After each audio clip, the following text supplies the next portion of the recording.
Let's get into it. 1, 2, 3.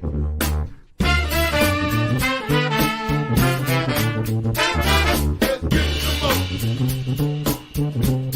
Have it in. Some more. Just get some more.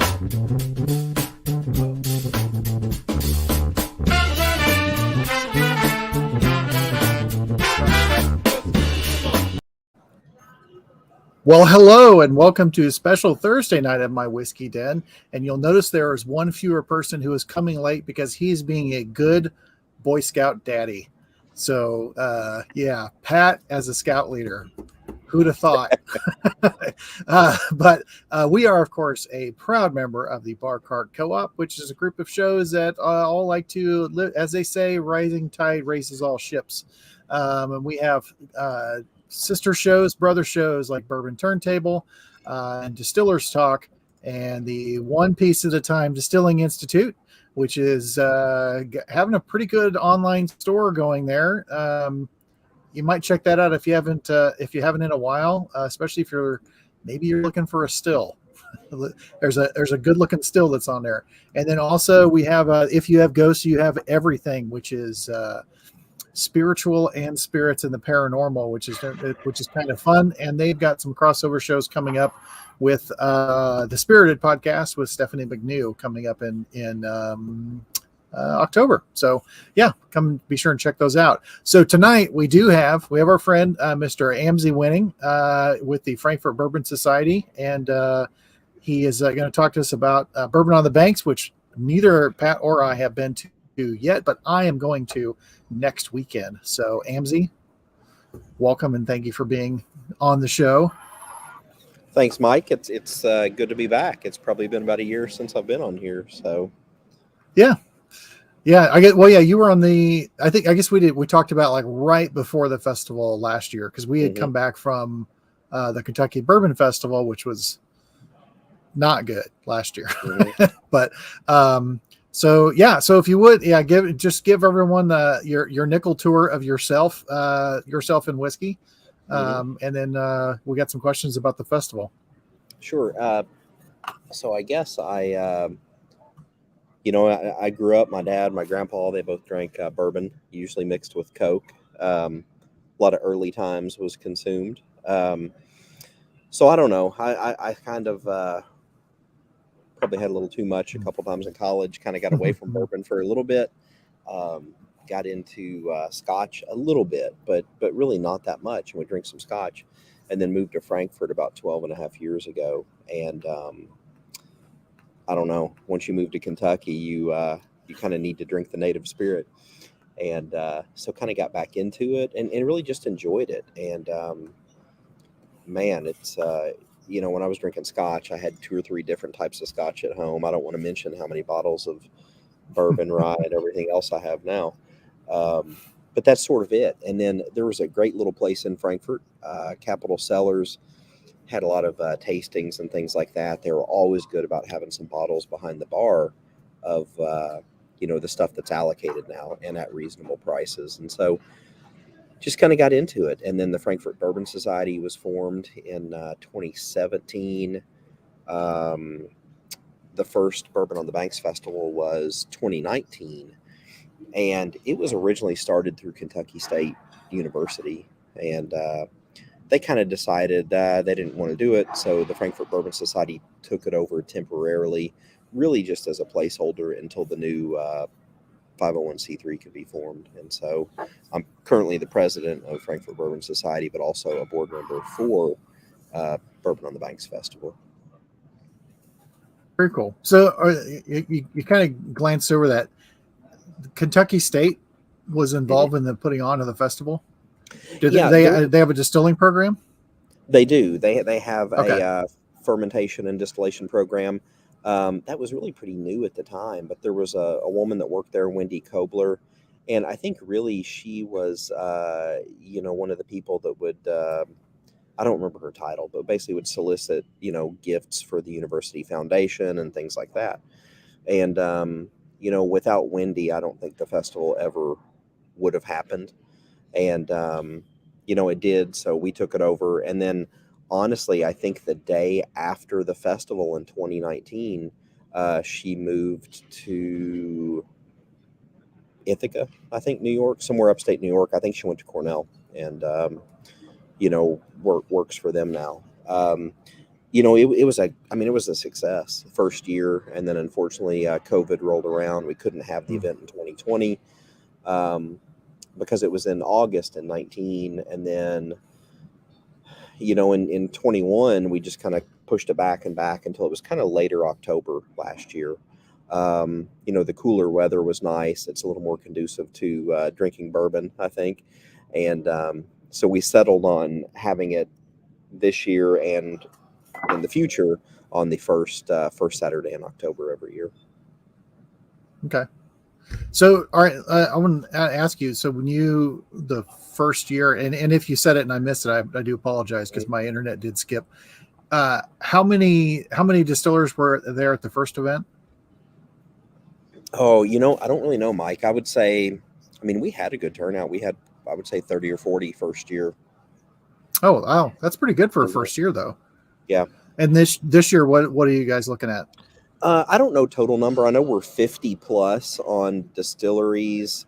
We also have breweries and wineries. Okay. And I think a good thing there is that, hey, you may like distilled spirits, and either your friend or your spouse or significant other, whoever else, doesn't. And so it's easier to bring somebody with you, and there's something there they can enjoy as well. Yeah. So one thing that I noticed, which I heard a lot of really great reports about the event last year, was I've only been to a few of the whiskey events, and the ones that I've enjoyed the most are the ones that you pay to get in, you do your thing, you're in the event, and then once you're in, you're in. There's no hassle with it, and that was actually one of our negatives that we had about the Kentucky Bourbon Festival last year was some of the punch card prices and stuff for things that they were doing was just ridiculous. But yet the craft distillers, I've heard conflicting reports of whether or not they were or were not supposed to do this, but the craft distillers were just like, yeah, you want to try this? Let's try this, And the bigger ones were all charging for it. But Bourbon on the Banks does not do that at all, correct? Yeah, that's correct. I felt like I was shaking my head no, saying that's correct. But but yeah, so with your price of admission, you'll be responsibly served unlimited samples. Okay. And so the only thing really you'd have to buy in there if you want, there are going to be food trucks selling food. We do send surveys out to attendees and to the vendors as well every year. And one thing we heard back from attendees, they actually did want more bourbon-themed merchandise. And so we have been very careful about what we allow there. There's really not a lot of overlap, and everything is bourbon-themed. So, everything from some attire to products made out of bourbon barrels you're going to see there.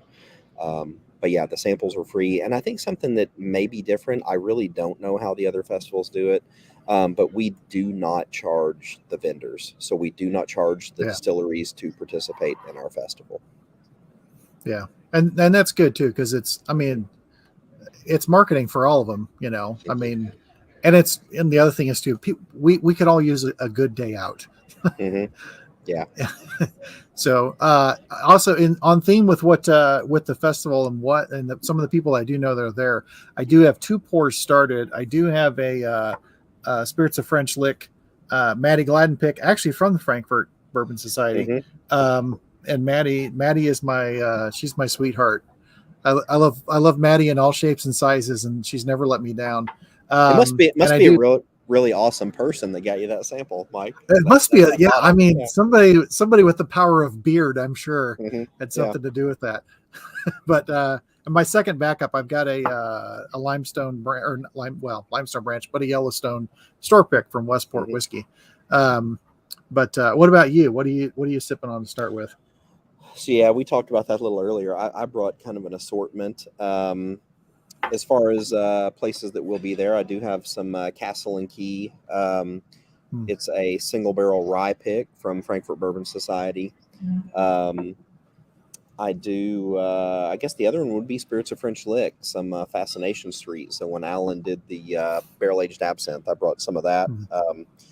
As you can see in the background, but everybody may not know, I am at French Lick / West Baden right now. This is the West Baden Resort.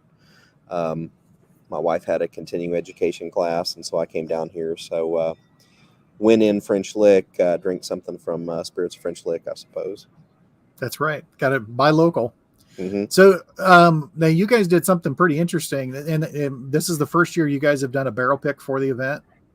Yeah, that's correct. And so, the event being fairly new, and honestly, we have a lot of board members and people associated with the event that are a little newer to kind of the whole bourbon thing. And so I convinced them a single barrel pick would be a good thing for us to do. And so this year we're just doing one. Hopefully everything goes well with that. We'll do a few more next year. But I actually reached out to Wilderness Trail, to Dr. Pat Heist down there, and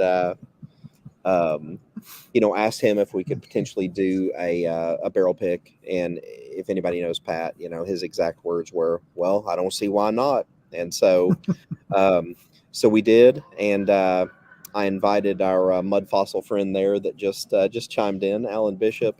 We also had our friend Hunter Coffee from there at formerly Three Boys Distillery, now Whiskey Thief Distillery there in Frankfort.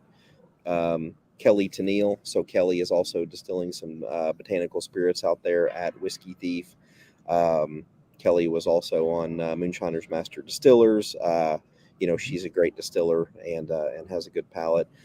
John Wadle, the single barrel curator at Peerless, had him down there as well. And so Macaulay Minton, the single barrel guru there at Wilderness Trail, he rolled out some good barrels for us. We tried all the mash bills, and our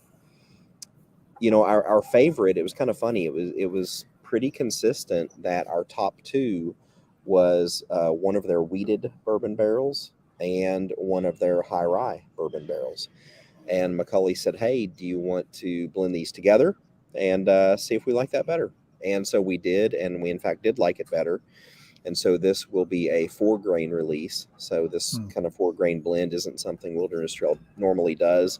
So this is really a pretty special bottle. And I really can't wait. Some of us that were on that barrel pick, we've been talking about it. I mean, it was just a few days later, and, I'm getting messages like, "Hey, I can't wait to get a bottle of this." That wheated bourbon just was a just tremendous vanilla flavor to it. Almost buttery. And then I think it was John Wadle at some point that said, "This tastes like cake batter." And that was a very good description of it. It's just this vanilla, buttery, brown sugar kind of thing. That honestly, I was really torn about just getting that, but it was almost too much. And so then you blended in that high rye bourbon and just added a little more spice, complexity, toned down some of that sweetness, and made a bottle of bourbon that I really can't wait to try that again. So yeah. And so did Wilderness Trail, did they donate the barrels to the event? No, they did not. They did not. Okay. But this is still a pretty special thing that they've offered us, and I think we put a pretty modest premium on there over the normal single barrel price from them. Yeah. So, but all your money goes to charity. I mean, which is it does, or multiple charities, right? Yeah, there are a few, and so one of the things we do is we give a scholarship so what we had done in the past was really a scholarship to Kentucky State University, but it was specifically for their fermentation and distillation program. We've kind of opened that up a little bit, and so it would still be good for someone in their fermentation and distillation program, or a student from Franklin County, Kentucky, where Frankfort is, who is in a fermentation or distillation program at any other accredited university. So that's one thing. The other one is the White Oak Initiative. I had to think about the name of that one for a second, but the White Oak Initiative. And so a lot of your big distilleries are getting behind that as well. and it is really about ensuring the sustainability of white oak, which, you know, we all know is very important to make bourbon. You know, you need that that new charred oak barrel. Yeah. We need to make sure we're going to have the white oak around for a while. So yeah, so that's where the money is going this year. So are you guys already, because of the pick? I mean, I know you guys had an interesting aftermath of the pick itself, but Yeah. but at least with this pick, hey, you guys already got your wheels turning for the next year? Yeah, I do want people to appreciate the sacrifice everybody made to go on that pick. You know, something like 60 or 70% of the group came down with COVID. Yeah, everybody's healthy, everybody's okay now. Yeah. But yeah, that was great. And then, so I do think next year we probably will try and expand it a little more. I mean, you know how it goes. A barrel of bourbon is not a cheap thing to purchase. And so, No. you know, with a newer festival, you know, we also tend to give out a lot of the money that we raise. And so, you know, some of the people are a little afraid about the financial outlay to purchase a barrel. What we actually did, though, is we are offering a pre-sale on this. So anyone who has purchased tickets should get an email with the link where they can go pre-purchase one bottle. If we have any that are not pre-sold, we will open that up to multiple, you know, bottle purchases at the event. But I think right now, I mean, you know, we've got 250 bottles. The day we sent the email out to people that have purchased tickets, I think we've already sold, you know, that day we sold 80 or 90 bottles. So there may not be any available for additional purchases at the festival. That'd be a great problem. And you guys are, which I was really tickled when I read this, and I want to know a lot more about it and how it's going to go down. But you can buy bottles at the festival, correct? Mm-hmm. Yeah, so that's something new with some of the new changes this year to the laws in Kentucky. The distilleries can sell bottles at the event now. Now, once again, you know, you get Kentucky, a state that really does try to protect its bourbon industry. We thought that was great. Then we found out that out-of-state distilleries, there's an extra little, you know, hoop they have to jump through there. By the way, I did see Kevin's little note there about everyone's okay after that pick's well, I didn't say anything about their mental capacity or abilities there, so I think those were kind of damaged before we did the pick. Yeah, I think physically everybody's okay. Let me say that.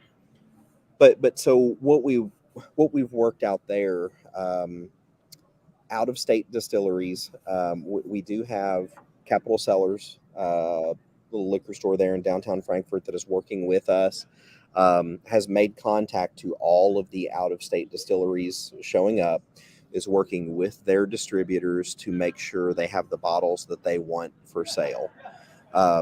Those distilleries will be set up very close to a tent that Capital Cellars has set up. And so if you try something at one of those out-of-state distilleries, you like that, you want to buy it, hey, we're set up right here next to Capital Cellars. You can actually go there and purchase a bottle of that. So, okay. So Capital Cellars, great place to work with. They have, you know, they're doing really a huge service for all the out-of-state distilleries to make sure the product's available as well. Will that be where all of the other bottles are sold, or will they be sold at the individual tents? Individual tents. Yeah. Okay. So all the distilleries in Kentucky, craft distilleries, whatever else, the big boys, they can all sell at their tent. If there's something. Spider Monkey in the house. What? I see. Sorry, I am late. My sincere apologies. Had a little family thing that was not expecting to pop up. Mm-hmm. Well, there was that, and something else happened, but that's all good. It's all taken care of. Everyone's all good at the moment. So, where are you coming from, Amzy? It looks like you're in like the Vegas of the Midwest. It keeps changing colors. Oh, this is just the great room at the house, is what we like to call it. So I'm actually I'm in French Lick, believe it or not. I'm at the West Baden Resort right now. I thought I had recognized it. That's why I brought it up. I hadn't seen it at night from the inside like that. It looks sharp. Yeah. My wife had a continuing education class, so brought the little one and came over today. So may go try and see Alan tomorrow at some point. If he's lucky, maybe I'll go see him. He has to earn his visits. That's right. So I'm sorry I'm running late. I'm not sure where you guys are at. I heard something about a barrel pick, but I'm just playing catch up at this moment. We've talked about the barrel pick they're doing, and we were just talking about the fact that you can buy bottles on site that you like. Yes, I mean this year. That's got to be a really exciting thing for you, for all the people participating. Then I know you were mentioning people from out of state. Now, if you were from out of state, do you still get to sell bottles at the event? Yeah, and so that was the thing, is that they have an extra little hoop to jump through. You have to be licensed and, basically conducting business in the state of Kentucky. And so what the out-of-state distillers will do is Capital Cellars, one of our little local establishments in Frankfort, is working with us, and you can purchase the bottles at Capital Cellars tent. And so what we're going to do is we're going to put really the out-of-state distillers in a very close proximity to Capital Cellars. So that if you want some of their stuff, you can go to Capital Cellars and do that. And Capital Cellars has some newer owners this year. Luke Patrick there has been great. He has been talking to literally all of these out-of-state distillers, finding out which products they want for sale, working with them and their distributors to make sure he will have those products on site. So kudos to him. Mm-hmm. That makes it extra special. Just being able to get everyone's everything, Yep. Yeah. And it's something else that's kind of different this year. So as I mentioned to Mike earlier, is that we do send out surveys, to attendees and also to the vendors every year. And also people wanted more places to sit down this year. And so, last year, if you all know the guys over at the Bourbon Road, and their group, the Bourbon Roadies, they had a big lounge set up last year. This huge tent with chairs, had a little bar pouring samples. And so we wanted a little bit more of that.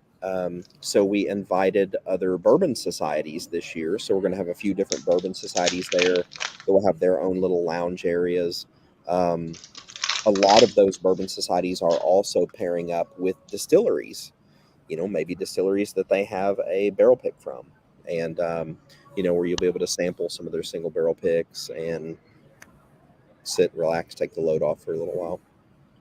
So with the bottle sales, I'm curious, is there an official bottle carrier for sale for people when they get there?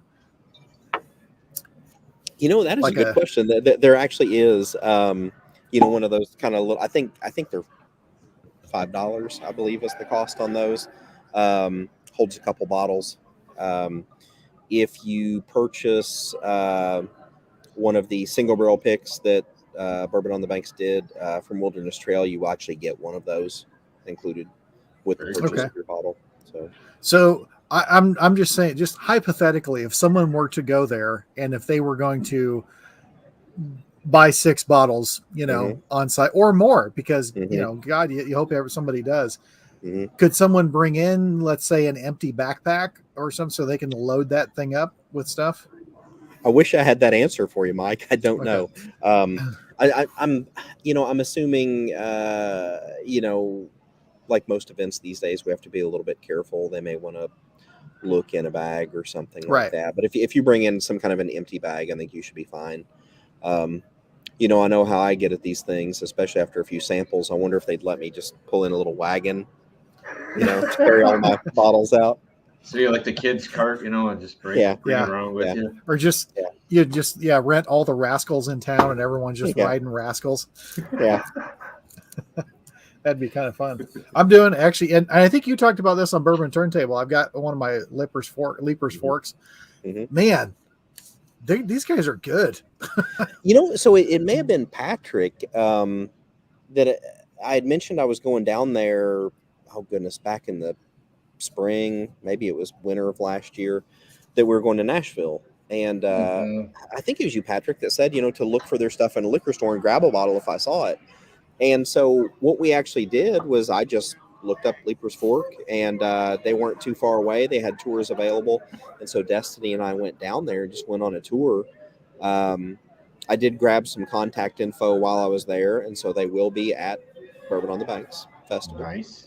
That's one thing that we do rely on, and you guys have been great. Some of our other friends have been great about recommending these other craft distilleries to me, and then if I get their contact info, we reach out and see if they want to come participate in Bourbon on the Banks. And anytime you all are anywhere, feel free to invite whoever, give them my contact info.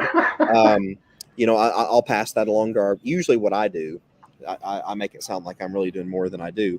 I get the contact info. I pass that on to our festival director, Diane Strong, who is absolutely great. And she will, a lot of times I'm still sitting at the distillery and they have the information from her. I did mention earlier that the festival probably never would have happened initially without Wendy Kobler starting the festival. We would not have had the festival last year, or at least it would not have been the success it was without Diane Strong, our festival director. She does a great job and makes it easy for the rest of us and makes the rest of us look good. Well, I love how integrated it is. It's like a whole weekend of events. Mm-hmm. Yeah. Where I was going to say, a lot of times for other people, it's just, 1 to 6 or maybe, 4 to 9 o'clock, and that's the end of it. But I was going to say, you take up a whole Friday and Saturday full of events. My goal is that, I think we've tried to be careful. We don't want to grow too quickly and cause people to have a bad experience. Okay. And so we're trying to go slow with this. But yeah, so Friday night we have the VIP reception and bourbon auction. That's at the Kentucky History Center. I will say that is sold out already. Okay. But the highlight of the auction this year is a single barrel pick of E.H. Taylor donated by Buffalo Trace. That's pretty cool. Tends to be out of my price range on that one, I will say. Are you allowed to be in it as well too? The auction, if I want to bid on stuff, yeah, certainly they will take anybody's money there. So the other thing that's kind of interesting is this VIP reception and bourbon auction was originally something that was called Bourbonanza in Frankfort, and a lot of the money went to Downtown Frankfort Incorporated. We sort of absorbed that and turned it into this event. And so we do have auction items for Downtown Frankfort. There's, really multiple charities in Frankfort that tend to have these little bourbon-themed items donated to them that they want to auction off. And so what we've really done is try to bring a lot of that together. So we get more people bidding in one place and we can help these charities raise some more money. So we do actually have multiple charities represented, and usually these are their own items. And we're just kind of helping bring people together to auction those off. So yeah, that's 5 to 8. Immediately after that, we have what we call Bourbon Street on Broadway on Friday. So 6 to 10:30. This is a free event for the community. It is a family-friendly event. I know some people have seen that Bourbon Street name, and I've seen people on Bourbon Street with their families, and I think they didn't realize what a terrible idea that was. This is nothing like that. Okay, we have street performers, people, the fire, swallowing fire, blowing fire out, doing all that, acrobatic stuff going on. There are musical acts, the Kentucky State Marching Band, which is a sight to see. They will be there, food trucks, things like that going on. At the same time that is going on, you have the Ingram, river aged pub stroll. So O.H. Ingram, they kind of stand out there a little differently. They age barrels of bourbon on some barges floating in rivers. And so while all this is going on, you can go to some of the participating merchants in Frankfort. They'll have some special cocktails and things like that. I think you basically check in on social media, and you can actually win 2 tickets to next year's Bourbon on the Banks Festival by participating in that. Be doing that all the time. Every time you get to a new venue, right? Yeah. and then so let's see. Then Saturday, of course, is the Bourbon on the Banks Festival, 2 to 6 p.m. There were VIP tickets that would get you in an hour early. Those are sold out. As I mentioned earlier, your cost of admission gets you unlimited samples. If you can't stand up, you're not going to get any more samples, though. Okay, so you will be responsibly served. Those samples, and I think that's something that's a little bit different. Now, one of the things there too is that I know you all, I know myself, we tend to, now we like all of it, but we really do enjoy craft distillers as well. Mm-hmm. And I think this is a good event. It really does showcase a lot of our craft distillers. We've got Beam there, we've got Buffalo Trace there, we've got your big distilleries too. But it's a good chance to try these craft distillers that you normally don't get to try. And, you taste some very well-made stuff that otherwise maybe you wouldn't get exposure to. So that's one thing that I really do like about our festival. And then I think the fact that we don't charge them to participate, it helps them. It gives them a venue to promote themselves. It makes it available to go to, because we know some other places it's $4,000 to sit down at the table before you start giving away free samples, and all of a sudden the weekend becomes really damn expensive. You pay that much to give away samples, and a lot of these craft distillers, I mean, hey, they're not filling a barrel every 60 seconds, they're filling a barrel a day, or sometimes even less than that. And so to give them especially if they have to travel from out of state, just to give them a cost-effective place to come and promote themselves. I'm happy that we do that, and I hope that's something that we continue doing. Let's see, the other thing then after the festival is over, we do have the after party, the Goodwood after party, in front of Goodwood Brewery and Restaurant there on Main Street. So we do actually close down Main Street. We'll have some music there. Audra McLaughlin, Taylor Hughes. Audra McLaughlin, she was one of the finalists on season 6 of The Voice. Taylor Hughes, I think she is a Nashville recording artist. So we'll have some good music there as well. And so, yeah, it's a pretty good event. I would. I love how you don't give up on the day. Right. If you want to go 2 to 11, you can. Yeah. Put some food in there, of course. But. Hey, where it gets rough for me is I will be up there helping with setup at probably about 7:30 in the morning on Saturday. So, and I don't give up easy. Usually well after that after party, I will finally go to sleep somewhere. So the food trucks that are going to be there, did you guys? Is it just like an all call for all kinds of food trucks, or did you guys try to pick certain ones with certain types of food? No, we do vet them.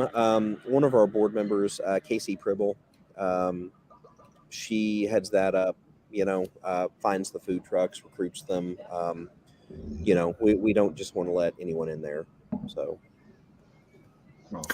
unlike the festival itself, yeah, right. You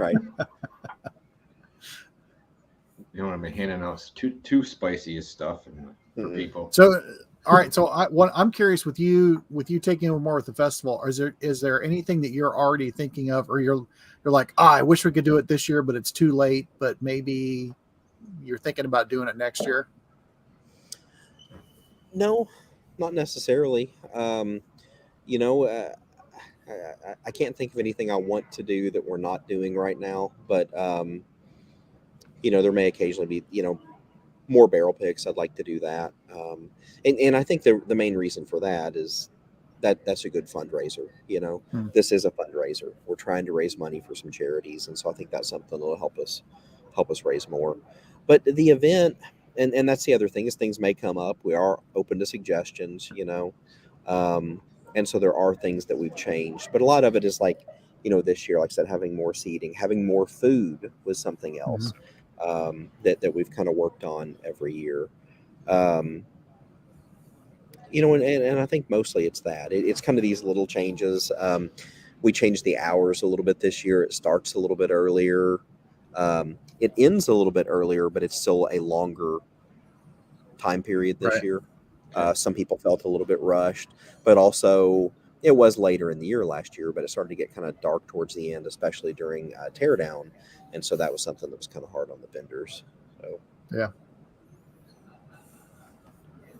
Sorry, I was trying to. I will find that, Red. I'm going to find the link that you used where to purchase this. I'm working on that right now. Okay, I'll so find that in a minute. Yeah, the link to purchase the Wilderness Trail pick was emailed to people who have purchased tickets for the event. Okay, so pickup is only at the event. And when you get that email, it does say if you don't pick it up during the event, it is a donation to the Bourbon on the Banks Festival. So, so yeah, you do have to have a purchase ticket. You have to be in the festival to pick it up during festival hours. So you got to be cool and have a ticket to the event in the first place. That's correct. You can't be one of those people that don't show up. Right. Now, the other thing is that this year we are limiting sales to 2,000 tickets. We don't want to grow too quickly and give people a subpar experience. We don't want to have an issue where people are waiting in lines too long. They're not able to get food. They're not able to get samples. So we really are trying to control how quickly we grow. And I would say from 2019 first year to the second event in 2021, I think our attendance was up 37% or something like that. So we really do want to be mindful and careful of that to make sure everyone has a good experience. How close are you guys to selling out your max in tickets this year? I don't know. I really don't know, Mike. I don't have access to that, and I haven't asked that. So that means recently. hurry up. Yeah. Yeah. Well, and I would say next weekend, people. Yeah. The other thing was, I think last year, I mean, it was something like 40% of our tickets were sold in the last week or something like that. So, okay. People probably still a little hesitant. Last minute plans, want to make sure the weather's okay and everything like that. So yeah. The weather will be perfect. It has to be. Right. They're always. So how accommodating is, because you're taking over streets and everything in Frankfort. So how accommodating has the city been for you guys? They've been great. The city and the county, they do put up money. They put up hours from their employees to help with these events. They've been great, and I think they realize, I mean, we bring a lot of people into the community. Yeah. I think it was the first year, Destiny, my wife and I, we were filling in at a tent for a winery. It's funny, it was a winery out of Napa that sent wine, but no people. And so we were pouring those samples of wine. And this group of guys stopped by. I think there were like 5 or 6 of them. And I asked them where they were from. And they were from Tucson, Arizona. Oh, wow. And I said, oh, really? What brought you guys in town? And they said, this did. And, they said, I think they said they'd come into town 4 or 5 days before that and were touring distilleries. And so I think it does bring a lot of people in, does bring a lot of money into the area. And into the community, and that's what we want to do. We want to improve our community. I think we can have a positive aspect, not only on the money we raise that we donate to charities, but just the money that comes in and helps out local businesses. And a lot of these businesses really need that after the last couple of years. Yeah. And you talked about a lot of the craft distillers that are there, and on the bourbon-on-the-banks.org site, you can look at see a lot of the. At least most, if not all, of the brands are going to be there. But aside from the craft, there's a couple of big boys that are going to be there too, right?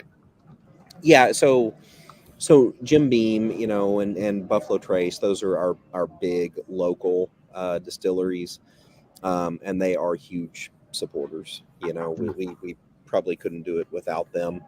That's something interesting. So I mean, also Four Roses is going to be there. Maker's Mark. we do have the big distilleries. Jim Beam's kind of an interesting one. I don't know if a lot of people know this. When you think of Jim Beam, you think of Claremont. You don't necessarily think of Frankfort. But Frankfort has the old Granddad plant. You can't go on tours there, but it's here, and they're no longer distilling there, but they do a ton of bottling there. They actually do fill barrels and age them on site as well. Beam's oldest rick house is down at the old Granddad plant, Warehouse A, here in Frankfort. Also the what was the old Crow distillery out near Castle and Key. That's owned by Beam now, and so that's just warehouse space for them now. But so they do have a pretty big presence here in town. But yeah, looking through just quickly, Barrel Spirits, Beam, Coalpick Distillery, Blanton's, Blade and Bow, Casey Jones, Hatfield McCoy, Ingram, MB Roland, MGP will be there. It's funny, it still says MGP. I know they have that new name now. Maybe we need to update that. So Limestone Branch, Jefferson's, Castle and Key, which is another local one for us. Boondocks, Bluegrass. There's a ton to name going up through here. Wilderness Trail, of course, Jephthah's Creed, Bullet, Bardstown Bourbon Company, Three Chord. I love this when I look through this, and there are some that I'm really not familiar with, and those are the ones I really want to go try. That's what draws you in. Mm-hmm. And for you guys, I know it says bourbon on the banks. Does anyone there ever serve anything else that they distill, like white? Yeah, and so or like I have a great gin. Do they ever break out something special like that? So there is a lot of that, Patrick. These craft special distillers. Bottles. A lot of them. Sorry. They have, of course, bourbon, or we allow rye whiskey too. So I know that the name is bourbon on the banks, but really it is honestly not everybody coming as a distiller will even have a bourbon. So you're going to have a lot of these craft gins, vodkas, liqueurs, moonshines, absinthe, everything else. And so I think that's kind of interesting also, is to try those different spirits maybe you wouldn't try. How many people think, I don't like gin, and then they try a modern craft made gin and they're like, this isn't the Beefeater I remember, and so I think that's a great thing as well. We just turned my friend this weekend on the trip. My friend Matt, it was anti-gin, and he had two places we stopped. He was like, all right, you've changed me. Yeah.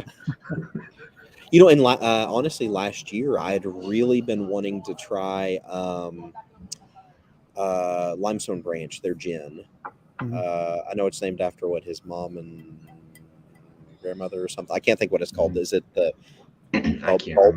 bowling and something gin? Yeah, maybe? like bowling. Because I heard him on, I think it was Distillers Talk, and he mentioned that he had honeysuckle in there as one of his botanicals, and so I always wanted to try it, and I tried that last year finally at Bourbon on the Banks. And then I went to Yellowstone and I purchased a bottle of it because I liked it. So, but then also beyond that, some of the, Kentucky Gentleman cigars will be there. Barrel proof, smoke your bourbon. I've seen that. They do a lot of the wood products for smoking meats and things like that are made from staves. Our friend John Wadle, Stave and Bean Coffee. So, this is something kind of interesting. So they will be there pouring out some coffee to people who need a little break from the distilled spirits. But the other thing I mentioned earlier, John was on that barrel pick with us at Wilderness Trail. So I went down, I picked up those barrels after they were dumped, and I delivered those to John, and there's coffee aging in those barrels. Nice. And so you will actually be able to buy coffee aged in the barrels and buy a bottle of the whiskey that came out of that same barrel. So I think that's kind of a neat little collaboration we have going on this year. I see Wright's Woodcraft, so they make products out of bourbon barrels.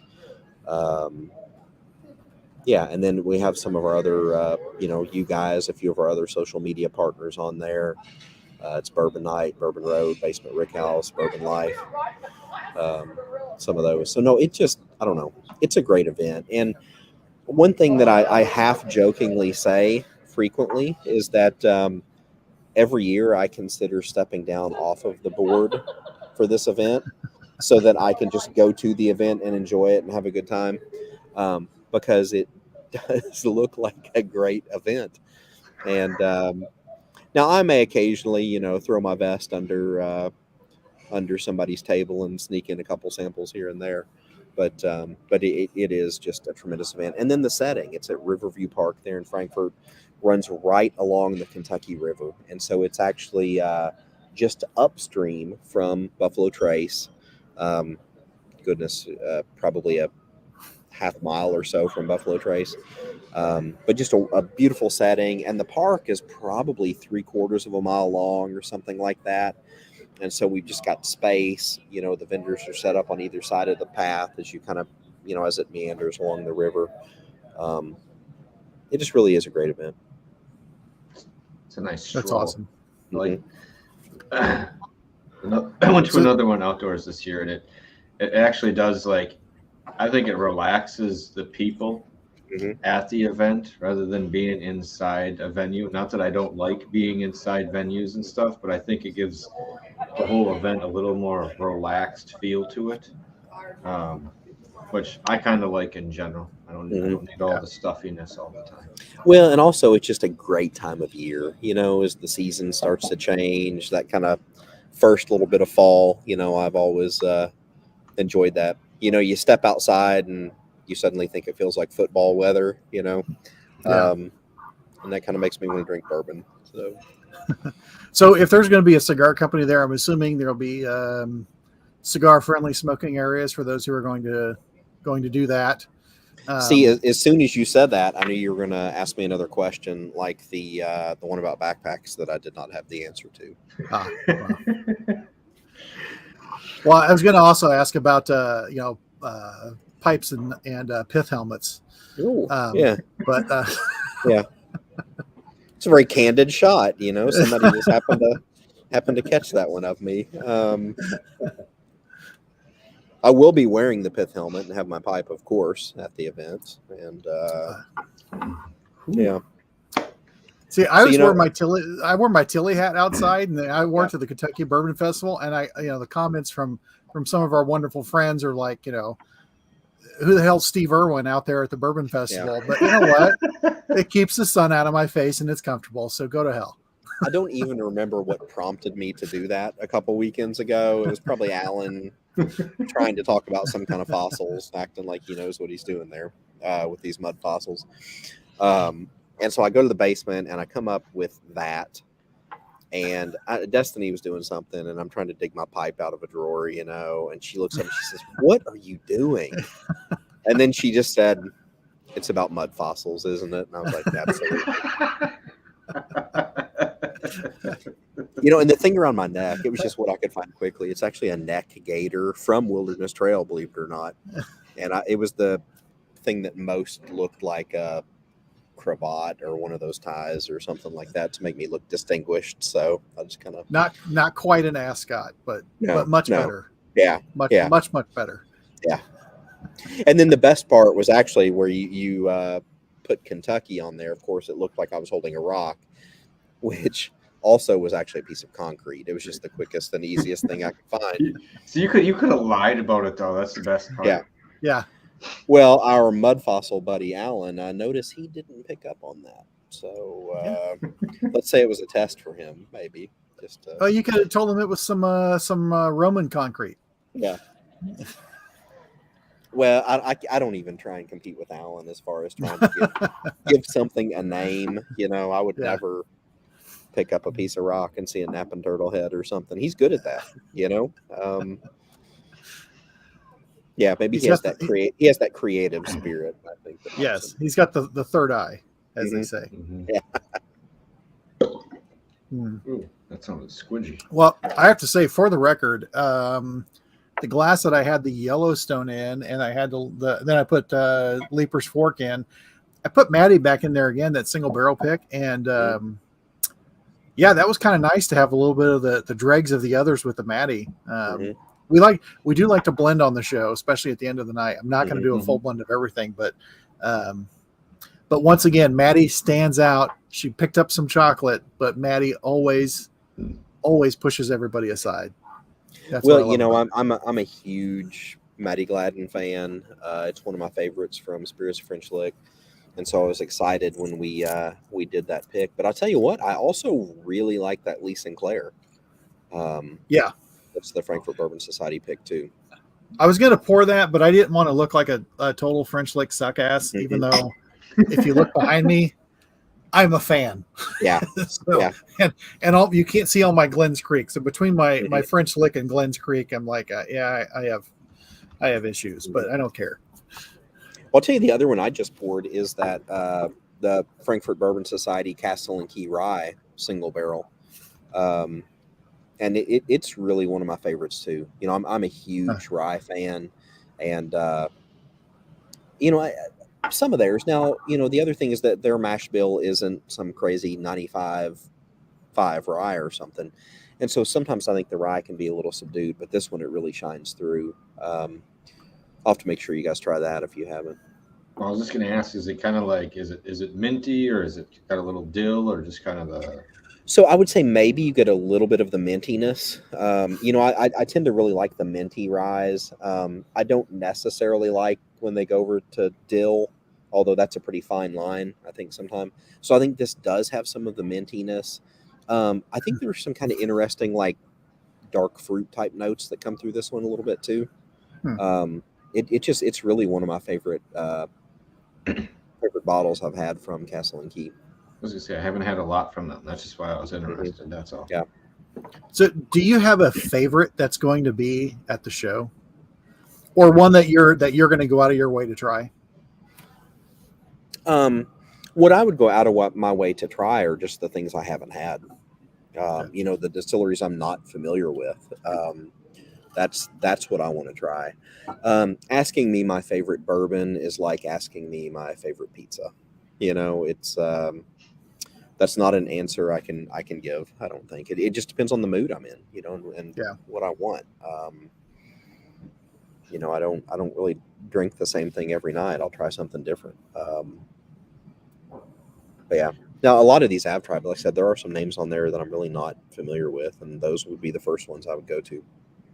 I know everyone's doing samples at the event. Is there anyone or a booth that's going to be making cocktails? I don't know if they will this year or not. In the past, we've actually had some little cocktail contests and things like that.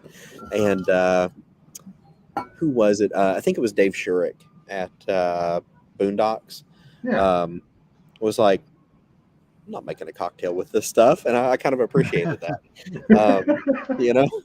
Like he thought his stuff was too good for a cocktail, and I agreed with that. So you may have some places doing that. I don't know if any of the food vendors will be. That was something in the past too. Some of the local restaurants that were selling food that had a liquor license would also do some cocktails and things like that. But I don't know how many people would buy cocktails when you can get the free samples. So I understand. I've just seen it before. But I mean, break. Yeah, well, and some of the vendors may actually have some batched cocktail samples. You know, that would make sense too. Like I said, that part of what I miss out on sometime is the actual festival, and you know what's kind of going on there. But I do think I've seen that in the past. I don't know if it'll be this year or not. Cool. But they certainly can if they want to do that. So will there be with the music that's going to be there? There's music Friday night, but is there music Saturday during the event? There will be, and you know it's going to be smaller. They're kind of scattered throughout the event because the event is so long. You know, geographically, it's a very scattered out event, so you'll have a few different musicians playing. Expect sort of a low volume on those. First year, that was one thing. Some of our feedback, you know, if you were the poor distillery that was set up right across from some band that wanted to turn their amps up to 11, you're trying to yell and tell people like, about your product, and all you hear is this Molly Hatchet cover going on or whatever. So Is there a Molly Hatchet cover band? I'm just really curious. There's got to be one. I don't think so. I hope not. That would be a very, very oddly specific and very short set list. That I think if you were to do that. Yeah. There used to be like I saw them in Louisville years ago. I had some friends in a band, and I think they opened for Crazy Train, the Black Sabbath tribute band. And then there was also with the Kiss Army. That was an interesting one. And I'll never forget one time there, and while they were playing, just this guy in the crowd just wildly throwing elbows. There's nobody around him. There's really nobody else even up there, but this guy just kind of throwing elbows around, and they were very forward-facing elbows too. I don't know what he was doing. But, it's just one of those things that's like kind of always stuck in my memory. It was that guy. I wonder where he's at today. That was like 20 years ago. He just travels from concert to concert. Yeah, just throwing bows. Could be. Now I question if that's real. Like he had time to look that up. That could be real. I think he made it up. Yeah. Yeah. Or there is Mini Kiss, the Little People cover band that I heard is actually better live than Kiss. So I'd be curious to see that for many, many reasons. That would be. All right.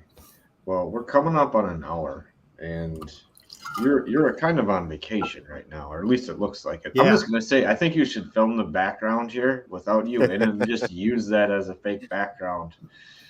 Yeah, just honestly, just take a picture of it and do that with the little kind of Zoom meeting background. Yeah, you could.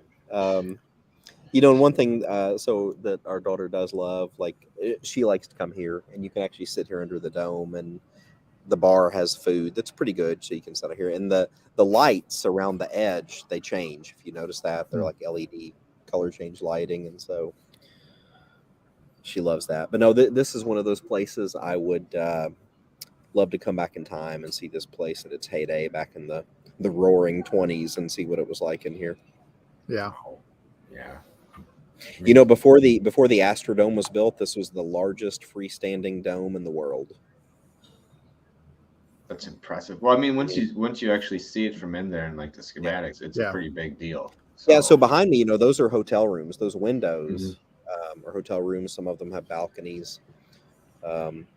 Neat place. Love coming here. Very, very cool.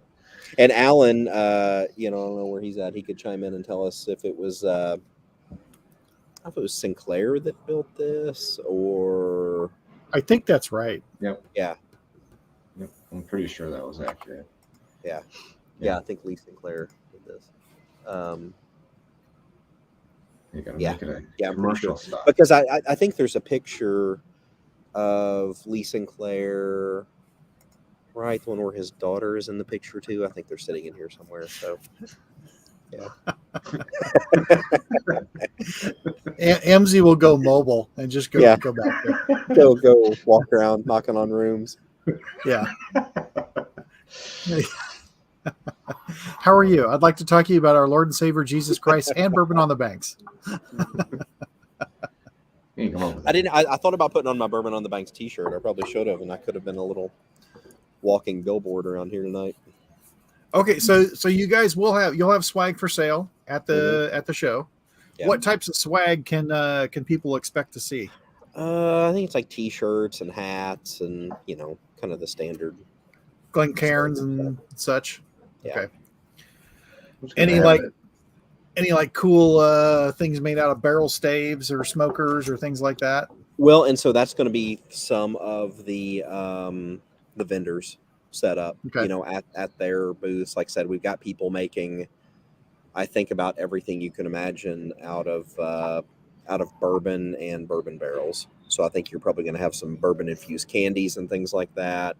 Like I said, the Kentucky Gentleman cigars, they do actually age the tobacco in used bourbon barrels. Let's see the whites or the Wrights Woodcrafts making stuff out of barrels. Sally Clay Lanham, she's kind of a local artist, does a lot of bourbon-themed paintings and things like that. Like I said, we tried to limit it because we don't want it just to turn into like a flea market. Right. We want all the vendors to actually be related to bourbon somehow. So that's where I got upset about the farmers market when it turned drastically away from the farmers market, and then it was just about people hanging out and getting food there. And and then it wasn't even just like you said, it wasn't even just like the farmers, it was about all these other vendors and stuff. And I'm like, I used to like coming to get food here. Yeah. Now there's a guy selling microwave burritos down here. Yeah. What's going on? He's doing really well too, damn it. Yeah. That's what I'm going to do next year. I'm going to start my own food truck, and it's just at drinking events like this. And it's going to be, there you go. It's going to be Pedialyte and microwave burritos. Oh man, a microwave convenience store burrito would probably sell like crazy there. Yep. Especially about 5:45. Yeah, so in college, on the way back to my fraternity house from all the bars, there was a gas station right there on the corner, and stop in there, get a microwave burrito, and I was good to go. This physique didn't create itself, Hey, trust me, we've met in person. It takes years of practice to get this way. Yeah. It's dedication is what it is. The beard can make it a challenge now. Destiny and I were coming back from St. Louis a couple weeks ago, and we stopped at a Taco Bell, and I'm driving and I'm eating this burrito, and it just, you take the one bite, and I've got this orange streak down my beard, and like napkins aren't going to take care of that, and I'm hoping I don't have to stop anywhere else, because that's going to require like shampoo, and a shower to get that greasy Taco Bell streak out of the beard. So I have to be careful these days. Yeah, unless you're one of those one of those people from Ohio who would take their beard and then just start licking it clean. Yeah. Sorry. Oh goodness, this was probably like maybe 2020, and my dad rode with me. We went up to Sugar Creek Malts in Indiana. Caleb Michalke up there, and got some malt. Because the Frankfort Bourbon Society, we distill our own proprietary stuff at Whiskey Thief there in Frankfort. I'm proud of myself. I keep remembering to say Whiskey Thief and not Three Boys now. And so Dad and I went up to get that, and we stopped in Indianapolis, this place called Working Man's Friend. Great place to go eat. Get a cheeseburger, a bowl of chili, and Dad's like, "Oh, you're dipping your beard in the chili." And I'm like, I wipe it with the napkin, and I think I've just spilled a little. I'm like, yeah, it's all right. Leave me alone. Let me eat my chili. And then I get out in the truck, and I look, and from like here, like down, it like there's a line, and they're down at just orange, Now, the good thing then was if you went in public, you still had to wear a mask. So it was like halfway cover it up. So, yeah.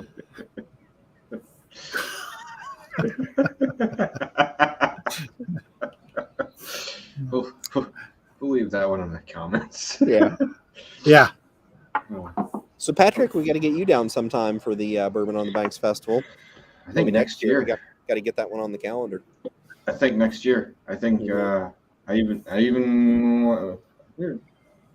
talk. There's ideas. I'd like to make it more than just a stop through. Maybe at the event, I'd like to do something a little exciting, or maybe have a booth. But I'm I think next year that's on the calendar. And if you ever get free time to leave, maybe we'll pull you up here for Distill America. It's a very similar event with the ideal wise, and the way that you guys treat the clientele as far as the vendors and the people coming in. That's to be honest, that's why you guys are two of my favorite events. Not everyone else is respecting everyone there, almost except for them, because they're the ones putting it on. Yeah. Another one I really enjoyed in 2019, it was the weekend after Bourbon on the Banks, and that was the Midwest Distillers Festival at Hard Truth Spirits in Nashville, Indiana. And I really like that festival. I don't know that they've had it since 19, and I don't know if they're going to have it again. I don't know what the status is there, but that was a great festival. And of course, Hard Truth, they make some really good stuff too. I don't know if you guys have tried any of their products yet, but I have, but it's been a while. Yeah. I'm getting to the point now where some stuff gets blurry. If it's been more than 3 years ago, like it really had to stand out. Yeah. Well, and I think they're coming down too, unless things have changed. Last time I spoke to Hard Truth, they were going to come down for Bourbon on the Banks. But yeah, their rye is great. I can't wait till their bourbon comes out and see how it is. That's what. Cool. Yeah. All right. I don't know, Mike. I don't know if you have anything I keep everyone. I think we need to let him have his vacation. Yeah, I think you need to get back to that. Did you go over what's some of the stuff coming up in the next week or two? We have not talked about what's coming up in the next few weeks. Well, this coming Monday, right? Couple days away. Mike and I are just talking about what whiskeys to have by a fire pit. You get to think about what the F in front of the whiskey means. That's all. That's on you. It's Whiskey. That's right. It's fire pit whiskey that makes you frisky. Is that it? Make it frisky all you want. It's not going to go anywhere in my place. So after that, then it's Wednesday, right, Mike? I'm going to tell people what's going on Wednesday. Yes, we do. We have Wheat Whiskey Wednesday, put on by the Bar Cart Co-op, moderated by the handsome and talented Kevin Rose, where Miss Lisa Roper-Wicker, Alan Bishop, and Steve Coombs, along with Patrick and myself, are going to be on a panel where Kevin has supplied us with blind samples of wheat whiskey, not weeded bourbon, but wheat whiskey. And then we will be doing a blind challenge to go through them and discuss those. And that should be really interesting, especially with hearing the input from Lisa and Alan along with Steve. And then us two boobs who will be just making comments, but no, that'll be really fun. That's next Wednesday. And that's one of the Bar Cart things. Bar Cart has been doing a quarterly show. There's been some really good ones. Please go back and look at them, including Alternative Grains. Let's see what was Alternative Grains, and then Tale of Two Stills with Adam Stump and Todd Leopold. That was another really good one. So yeah, look those up. So then after that, on the 3rd, we're going to be recapping the little trip we took this past weekend to the, I think it was 6 distilleries we went to, 5 or 6. Driftless Glen, J. Henry, Wollersheim, Dancing Goat, and Dog and Shrub. And then we're also going to do a little Dog and Shrub review because our friend Ed, who is at the Rockout Review, has been an assistant distiller there for about almost 2 years, I believe. Real close to that 1.5 years, kind of right in that ballpark range. And this is one he actually had like a hand in making. So I was going to say we'll be reviewing that one. And we're going far out. I love this right now. This is great. After that, on the 10th, we got scheduling. That's right. Scheduling. Damn it! It's John Prine's birthday. Have some hot dogs. We're going to make some handsome Johnny cocktails. We're doing a crossover with our friends at Bourbon Turntable, Kevin and Drew. So we're talking about some John Prine music, drinking some handsome Johnnies, and maybe doing some other stuff. So as everyone else has John Prine birthday plans across the world. We know that, but we definitely have ours. Yes. And not on here, we know on the 24th, Miss Shannon Hood will be joining us. Yeah.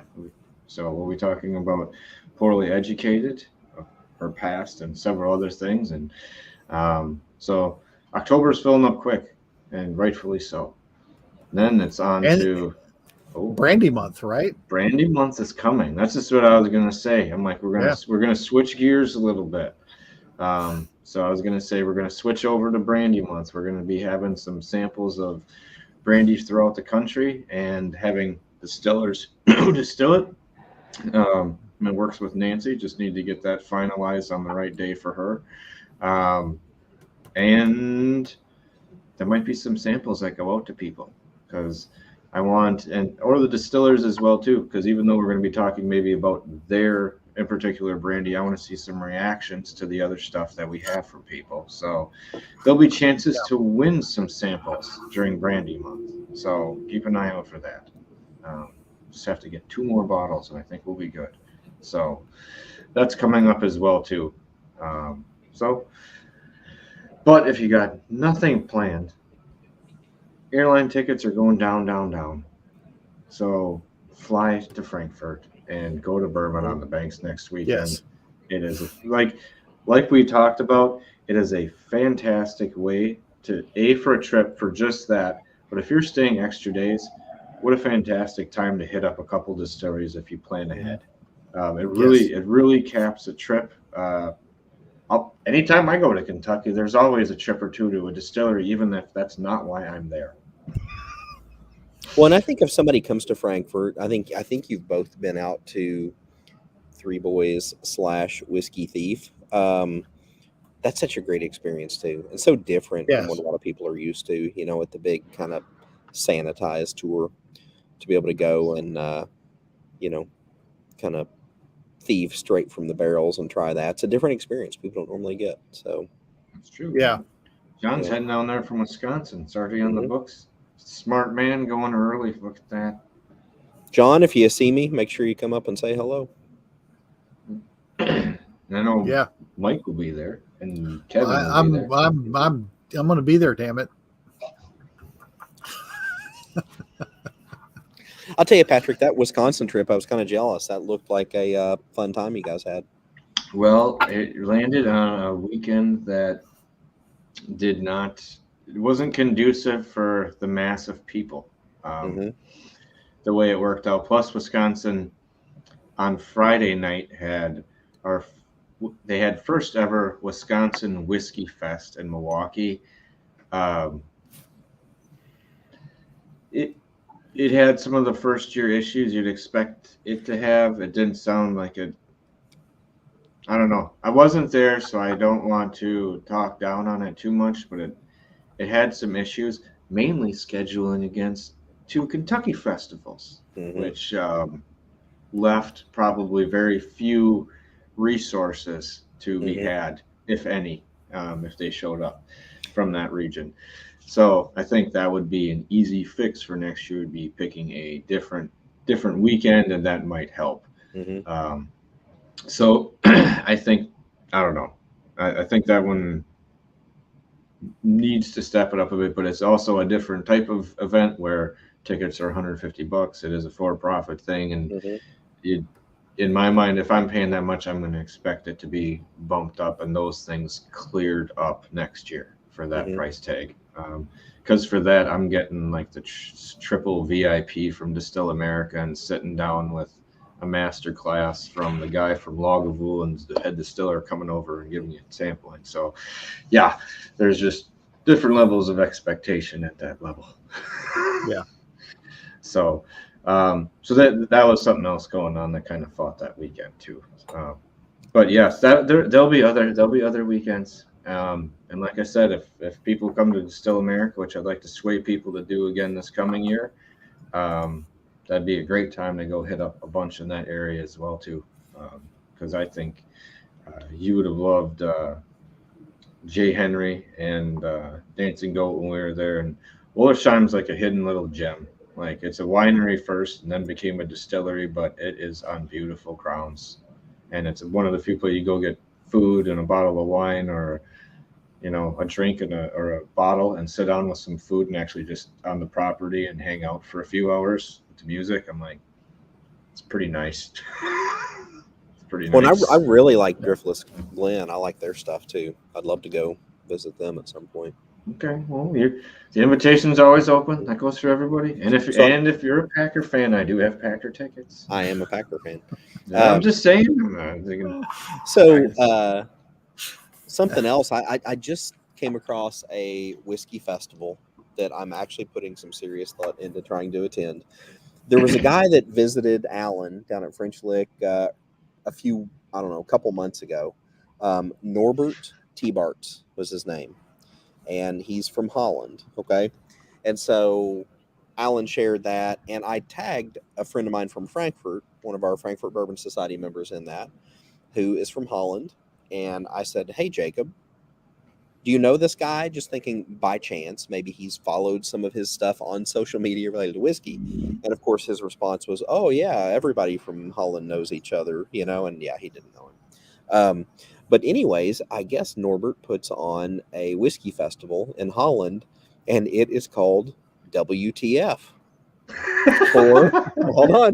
for Whiskey Tasting Festival, right? That's what it's called. And so that just happened this week. My friend Jacob van der Oort, he just shared that and said, hey, we should go. And I'm like, maybe we should go next September to Holland. So I don't know. That's pretty cool. May start thinking about that when just to go to a whiskey tasting festival where I have no idea of the language they're speaking. What could go wrong? You could have an actual reaction, like to something something that tastes similar to Malort. Yeah. But I really am seriously considering that. I think it could be. No, that sounds like a cool trip to go to a whiskey festival in some other country. So I heard there was one that's in Toronto that's pretty big. Mm-hmm. So there's a couple people up there were trying to get us to slide that way at some point. Mm-hmm. Excuse me. So yeah, all sorts of things in the future, but.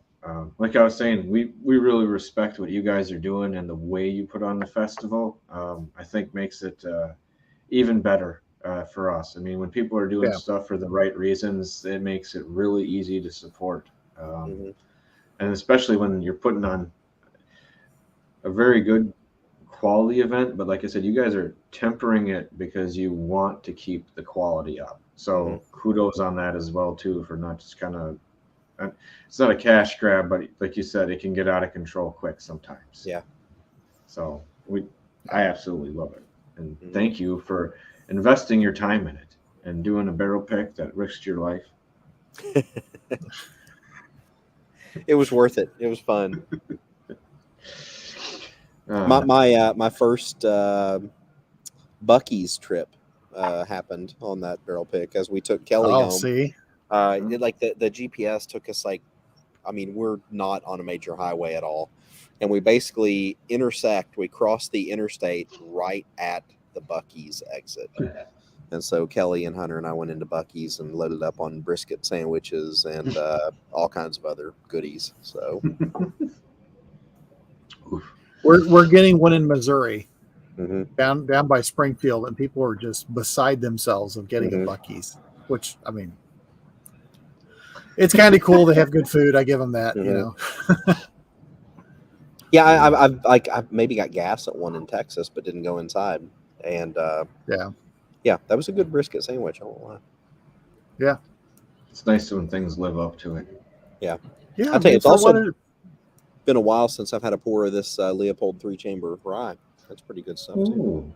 Yeah. Yeah, it's kind of good. Mm-hmm. The second edition is that one came out, or I know it is coming out this year if it's not out already. Well, there was a Christmas edition that's in somebody's possession that won't release it. What? Oh, did you take that? Did you take that thing off? The Eve's watch thing? Oh yeah, I did. I forgot to put that on there. I had a running thing because it's been now like 103 days since Ben has been on the show. So I made this graphic that says Eve's Under Siege. They had day 103 of Eve's Under Siege. But I filled in the little Kentucky logo tonight. I filled in his. You did. It's perfect. You filled in the whole. We're going to have to work on that. Yeah. So, but yeah, thank you for coming on. We really appreciate it. Festival is fantastic, and we can't wait to see it grow bigger and better. And like I said, next year it is on the docket. The wife already knows because it's going to be a few days thing, and I'm excited. So, but we'll let Mike and Kevin do some on the ground reporting when they're there. We'll expect That's right. Hopefully they'll come back, tell you how awesome it is. Hope he comes back with a bottle of this pick. I do. I have mine reserved. Mhm. And I told my friend, I said, if you didn't reserve it, you're an idiot. And so then he texted me and he's like, all right, I'm doing it now. And he was texting me as he was going through the steps.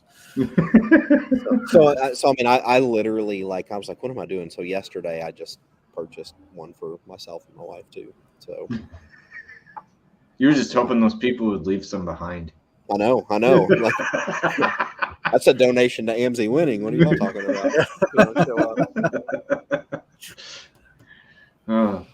Well, remember to, if you guys are together, remember to sign a bottle. Sorry, I always love that about an event, especially at something like that now. If you can buy a bottle of someone's stuff and you have someone there that can sign it, hell, bring a marker with you.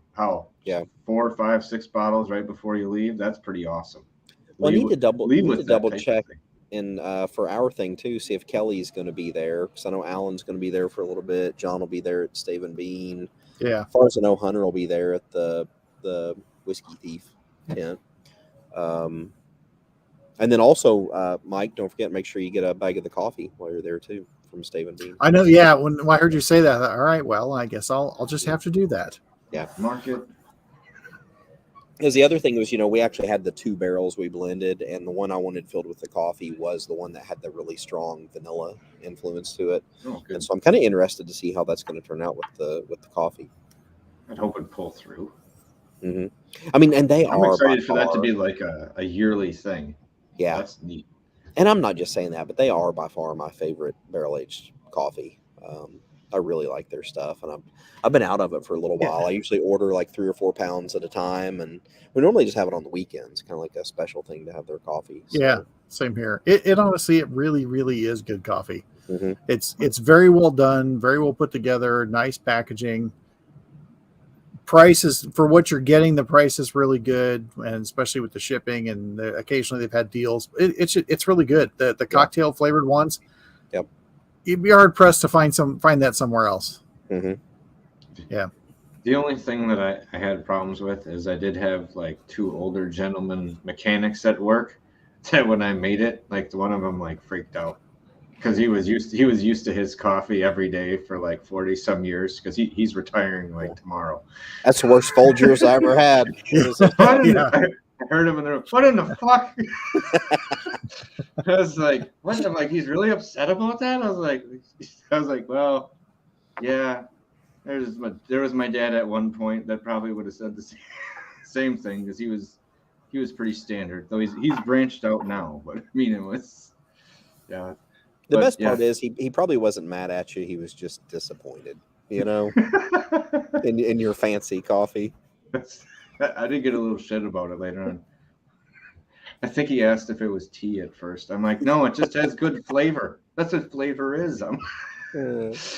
Sorry, I mean to get no coffee debate at the end of the show. Yeah. But all right. Well, thank you for being on the show. Yeah, thank everyone for stopping in. We appreciate you for doing that. If you haven't been, remember to go to bourbon-themed.org. Yeah. Get those tickets, get over there, and then you have access to being able to get that bottle before you get there to pick it up. But remember, until next time, it's not the love of whiskey, or it's not the size of the den, it's the love of whiskey. I haven't said that one in a while. I can keep changing the end. So it's not the size of the dome, it's the love of the whiskey. Yeah. Tonight it is. Cheers, That's right. everyone. All right. Cheers. Cheers.